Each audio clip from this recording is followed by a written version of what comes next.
بسم اللہ الرحمن الرحیم۔ ذی الحجہ 317 ہجری کو بحرین کے حاکم ابو طاہر سلیمان کرامتی نے مکہ معظمہ پر قبضہ کر لیا۔ خوف و ہراس کا یہ عالم تھا کہ اس سال حج بیت اللہ نہ ہو سکا، کوئی بھی شخص عرفات نہ جا سکا۔ انا للہ و انا الیہ راجعون۔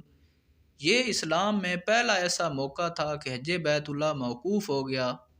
اسی ابو طاہر کرمتی نے حجر اسود کو بیت اللہ سے نکالا اور اپنے ساتھ بحرین لے گیا۔ پھر بنو عباس کے خلیفہ مقتدر با اللہ نے ابو طاہر کے ساتھ معاہدہ کر کے فیصلہ کیا اور 30,000 دینار دیے اور حجر اسود خانہ کعبہ کو واپس کیا گیا۔ یہ واپسی 339 ہجری کو ہوئی، گویا 22 سال تک خانہ کعبہ حجر اسود سے خالی رہا۔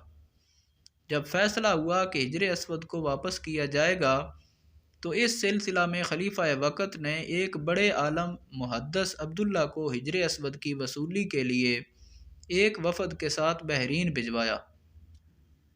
یہ واقعہ علامہ سیوطی کی روایت سے اس طرح نقل کیا گیا ہے کہ جب شیخ عبداللہ بحرین پہنچے تو بحرین کے حاکم نے ایک تقریب کا اہتمام کیا جہاں حجر اسود کو ان کے حوالہ کیا جائے گا۔ اب انہوں نے ایک پتھر جو خوشبودار تھا خوبصورت غلاف سے نکالا کہ یہ حجر اسود ہے، اسے لے جائیں۔ محدث عبداللہ نے فرمایا کہ نہیں، بلکہ حجر اسود میں 2 نشانیاں ہیں، اگر اس میں یہ نشانیاں پائی جائیں تو یہ حجر اسود ہوگا، ورنہ نہیں۔ ایک تو یہ کہ یہ ڈوبتا نہیں ہے، دوسری یہ کہ آگ سے بھی گرم نہیں ہوتا۔ اس پتھر کو جب پانی میں ڈالا گیا تو ڈوب گیا، پھر آگ میں اسے ڈالا گیا تو سخت گرم ہو گیا، یہاں تک کہ پھٹ گیا۔ محدث عبداللہ نے فرمایا یہ ہمارا حجر اسود نہیں۔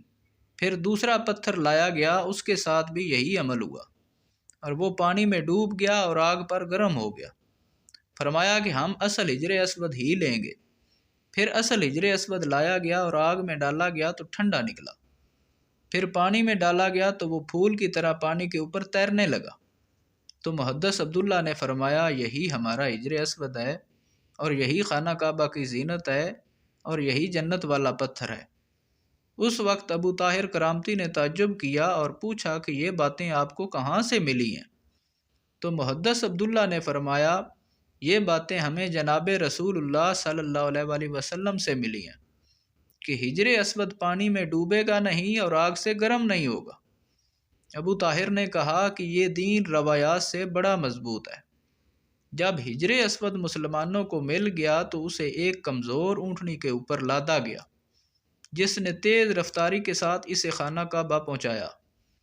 اس اونٹنی میں زبردست قوت آ گئی، اس لیے کہ حجر اسود اپنے مرکز یعنی بیت اللہ کی طرف جا رہا تھا، لیکن جب اسے خانہ کعبہ سے نکالا گیا تھا اور بحرین لے جا رہے تھے تو جس اونٹ پر لادا جاتا وہ مر جاتا، حتیٰ کہ بحرین پہنچنے تک 40 اونٹ اس کے نیچے مر گئے۔ تو امید ہے دوستو آپ کو یہ تحریر پسند آئی ہوگی۔ اگر یہ تحریر پسند آئی ہے تو ہمارے چینل جی کے وائس کو سبسکرائب کر دیں۔ شکریہ۔